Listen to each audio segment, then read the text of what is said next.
আসসালামু আলাইকুম রহমতুল্লাহি বারাকাতু। প্রিয় দিনী ভাই ও বোনেরা, আপনারা সবাই কেমন আছেন? হাঁস মুরগি বাঁচাতে কুকুরকে বিষ খাওয়ানো যাবে কি যাবে না তা নিয়ে ইসলাম কি বলে, তাই দেরি না করে চলুন আমাদের সবার প্রিয় শায়েখ আহমদুল্লাহ হুজুরের কাছ থেকে আমরা জেনে আসি। বাচ্চাও কয়েকটি বড় হাঁস কুকুরে খেয়ে ফেলেছে। কুকুর তাড়ানোর অনেক চেষ্টা করেও লাভ হয়নি, আবার ফিরে আসে। এখন প্রশ্ন হলো, এই কুকুরগুলোর উপদ্রব থেকে বাঁচতে বিষ দিয়ে মারা যাবে কিনা? উত্তর হ্যাঁ, এটা আপনি করতে পারবেন, বিশেষ করে যখন এটা থেকে আত্মরক্ষার জন্য আপনার আর কোনো উপায় থাকবে না, তখন আপনার জন্য এটা নাজায়েজ কিংবা হারাম হবে না।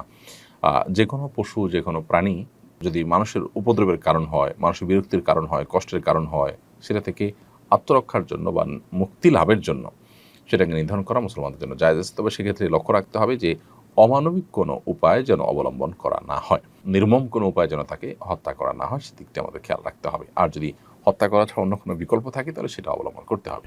আমাদের এক প্রতিবেশীর ছেলে আত্মহত্যা করেছে। ছেলেকে তার বাবা হিফজখানায় দিয়েছিলেন, আর হাফেজ হওয়ার মতো উপযোগী মেধা তার ছিল না। 8 বছরে 25 পারা পড়তে পেরেছে ছেলেটি। এ অবস্থায়ও পরিবার তাকে চাপে রাখত, হিফজ না পড়তে চাইলে বাবা বেদম মার দিত। সেই ছেলে আগে একবার ফাঁস নেওয়ার চেষ্টা করেছে, তবু পরিবার নিবৃত্ত হয়নি। দ্বিতীয়বার সে বিষ খেয়ে আত্মহত্যা করে। এ বিষয়ে অভিভাবকদের কিছু বলবেন? ইন্না লিল্লাহি ওয়া ইন্না ইলাইহি রাজিউন। খুবই জঘন্য কথা।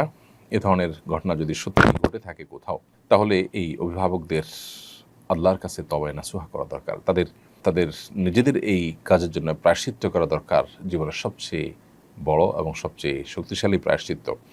কারণ হলো, প্রথমত, একটি অপ্রাপ্তবয়স্ক নাবালেগ শিশু, তাকে কোনো কিছুর জন্য চাপ দেওয়া এভাবে, সেটাই শরীয়তের দৃষ্টিকোণ থেকে নাজায়েজ। খোদ নামাজের জন্য তো এভাবে চাপ দেওয়ার অধিকার ইসলাম আমাদেরকে দেয়নি। সেখানে ফরজ নামাজ, এটার চাইতে কোরআন কারীমের হাফেজ হওয়াটা তো বেশি গুরুত্বপূর্ণ নয়? তাহলে এর জন্য চাপ দেওয়াটা বেশিরভাগ ক্ষেত্রেই আমাদের আমাদের নিজেদের খাহেশ পূরণ করার জায়গা থেকে, আমরা হাফেজের বাবা হতে চাই, হাফেজ হবে, আমরা গাল গল্প দিতে পারবো, এই সমস্ত জায়গা থেকে। তো এগুলো সন্দেহাতীতভাবে ভুল। অনেক বাবা মা আছেন পড়ালেখার জন্য সন্তানকে মাত্রাতিরিক্ত চাপাচাপি করেন, যেগুলো তাদেরকে আরও বেশি ক্ষতিগ্রস্ত করে, ডিপ্রেসড করে ফেলে। তো সেই অবস্থানে যাওয়া আমাদের জন্য জায়েজ নয়। অতএব এত বড় একটা দুর্ঘটনা যে ঘটেছে, এটার হত্যার দায় কিছুটা বাবা মার উপরে চলে আসে।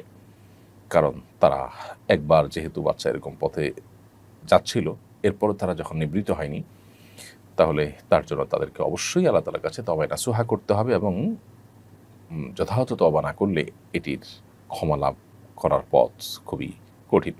সুরাইয়া রিমি আপনি লিখেছেন, 4 রাকাত ফরজ নামাজের ক্ষেত্রে 2 রাকাত পড়ার পর তাশাহুদ না পড়ে দাঁড়িয়ে পড়লে করণীয় কি? সাহু সিজদা করলে কি নামাজ হবে? উত্তর হলো হ্যাঁ, সাহু সিজদা করলে নামাজ হয়ে যাবে।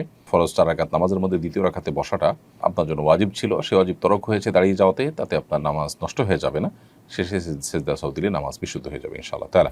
আমরা এই বছর কোরবানিতে 2 বছরের কম বয়সী একটি গরু বিক্রি করেছি। আমরা ক্রেতাকে বিষয়টা জানিয়েছি, এতে আমাদের গুনাহ হবে কিনা? আপনি যদি ক্রেতাকে জানিয়ে থাকেন যেটা দিয়ে কোরবানি বিশুদ্ধ হবে না বা এর বয়স কম আছে, তাহলে সেক্ষেত্রে আশা করা যায় আপনি গুনাহগার হবেন না, এর দায় আপনাকে বহন করতে হবে না।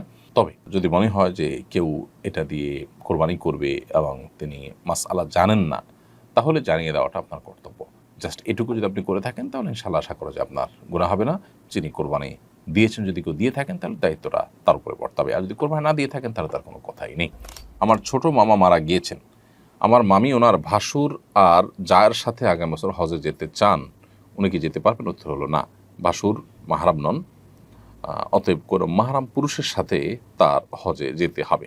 সেই জন্য তাকে সর্বোচ্চ চেষ্টা করতে হবে কোনো মাহরাম খুঁজে বের করার। যদি সেটা না পাওয়া যায়, তাহলে সেক্ষেত্রে তার জন্য সেখানে হজে যাওয়াটা অপরিহার্য নয়, অর্থাৎ তিনি হজে মাহরাম ছাড়া গেলে বরং গুনাহগার হবেন।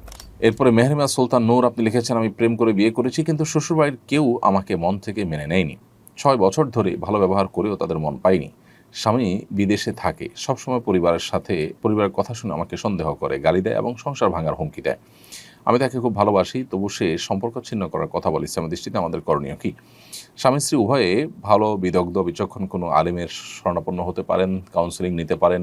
উভয়ে পরস্পরের অধিকারগুলো সম্পর্কে পড়াশোনা, জ্ঞান অর্জন করা এবং ভালো মানুষের সোহবত সান্নিধ্য নেওয়া, এটা আপনাদের জন্য গুরুত্বপূর্ণ। আমার মনে হয় আপনাদের নিজেদের যে কলহ, সেটা দূরের জন্য বিশেষ করে আপনার স্বামীর উপরে আপনি যে অভিযোগ করেছেন সে যদি সত্য হয়ে থাকে তাহলে তার জন্য এটা আরও বেশি গুরুত্বপূর্ণ। বিধায় সেই বিষয়টি আপনি তাকে দেওয়ার চেষ্টা করেন। আলহামদুলিল্লাহ, এবার হজ সম্পন্ন করলাম। হজের শিক্ষা কিভাবে পরবর্তী জীবনে কাজে লাগাতে পারি এ ব্যাপারে আপনার পরামর্শ নির্দেশনা কামনা করছি। ধন্যবাদ। আল্লাহ তাআলা আপনাকে আপনার হজকে সুসম্পন্ন করার তৌফিক দিয়েছেন এবং দোয়া করি আল্লাহ তাআলা আপনার হজকে হজ্জে মাবরুর, হজ্জে মকবুল, এমন হজ যে হজ মানুষকে নিষ্পাপত্য এনে দেয়, সেরকম হজ হিসাবে আল্লাহ আপনার হজকে কবুল করুন। আর হজের শিক্ষাগুলোকে জীবনের পরবর্তী ধাপে বা পরবর্তী জীবনে ধরে রাখার জন্য আসলে অনেক স্ট্রাগল, অনেক পরিশ্রম, অনেক মেহনত আমাদেরকে করতে হবে। এর ভিতরে একটা পরিশ্রম হলো যে প্রতিনিয়ত হজের যে মাশায়েরগুলো, হজের যে জায়গাগুলো, সেই পবিত্র জায়গাগুলোর পবিত্র অনুভূতিগুলোকে আমরা বেশি থেকে বেশি স্মরণ করার চেষ্টা করব, রিমাইন্ড করার চেষ্টা করব এবং সেগুলোকে আমাদের উপলব্ধিতে জাগরুক রাখার চেষ্টা করব সবসময়। আর একটি ভালো পরিবেশ, যে পরিবেশ তাকওয়ার পরিবেশ, দ্বীনি পরিবেশ, নেককারদের পরিবেশ, সেরকম পরিবেশের মধ্যেও আমরা যথাযথভাবে আমাদের নিজেদেরকে এঙ্গেজ রাখার চেষ্টা করব, সময় কাটাবার চেষ্টা করব ইনশাআল্লাহ তাআলা। যখন মানুষ ভালো পরিবেশের মধ্যে থাকে, নেককারদের পরিবেশের মধ্যে থাকে, তাদের চৌহদ্দি এবং সারাউন্ডের মধ্যে থাকে, তখন তার জন্য দ্বীনের কাজ করা বা দ্বীনের পথে চলাটা তুলনামূলক সহজ হয়। অনেকে হজ করে এসে নিজের আগের যে গড্ডালিকা, আগের যে স্রোত, আগের যে পরিবেশ সেখানে হারিয়ে যান, যার কারণে তারা আর সেখান থেকে ব্যাক করতে পারে না। তো এই জায়গাটাতে আমাদের ফিরে আসাটা দরকার এবং গুরুত্বপূর্ণ। আল্লাহ আপনাকে সে তৌফিক দান করুন। সেই সাথে আল্লাহর কাছে খাসভাবে দোয়াও করতে হবে যে আল্লাহ আপনি আমাকে হেদায়েতের পথে পরিচালিত করুন, অবিচল রাখুন, হেদায়েতের থেকে যেন আমি বিচ্যুত না হই, সেটি আল্লাহর কাছে দোয়াও করে যেতে হবে। আর এছাড়া হজ করে আসার পরে ইমানের কিছুটা চার্জ হয়, এরপর আবার রিচার্জ করতে হয়। একটা সময়ের পর আমরা যদি রিচার্জ না করি তাহলে সেক্ষেত্রে আবার দেখা যায় আমরা ফিরে চলে যাই আগের জায়গায়। এই জন্য নিয়মিত আমাদের ইমানের নবায়ন করা দরকার, আমাদের ইমানের রিচার্জ করা দরকার।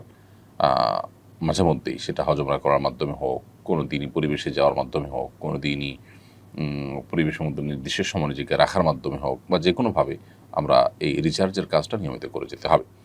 জেসমিন আক্তার লিখেছেন, কেউ যদি কারোর জন্য আত্মহত্যা করে তার দায় কি যার জন্য আত্মহত্যা করেছেন তার উপর বর্তাবে? না, তার দায় তার উপরে বর্তাবে না, কারণ আল্লাহ তাআলা বলেছেন ওয়াল্লাহ তাজিরু ওয়াজরাতুন উজরা উখরা, কারোর পাপের বোঝা অন্য কেউ বহন করবে না। এবং কোরআন সুন্নাহর কোথাও এরকম কোনো কথা বলা হয়নি যে একজনের পাপের বোঝা আরেকজন বহন করবে। সেজন্য যে আত্মহত্যা করেছে তার দায় তার নিজের উপরেই বর্তাবে, অন্য কারোর উপরে সেটি বর্তাবে না।